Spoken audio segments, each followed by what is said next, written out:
నిన్నే నా కోసం పంపించాడేమో బ్రహ్మ నడిచేడి నా ఇంటి దీపమా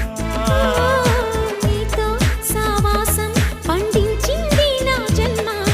నూరేళ్ల నాలో సట కుంకుమ వెచ్చని శ్వాసల యౌవన గీతికి పల్లవి నువ్వంట పచ్చని ఆశల పువ్వుల తీగకి పందిరి నీ జంట మనవిగి కౌగిలి తన కోవెలని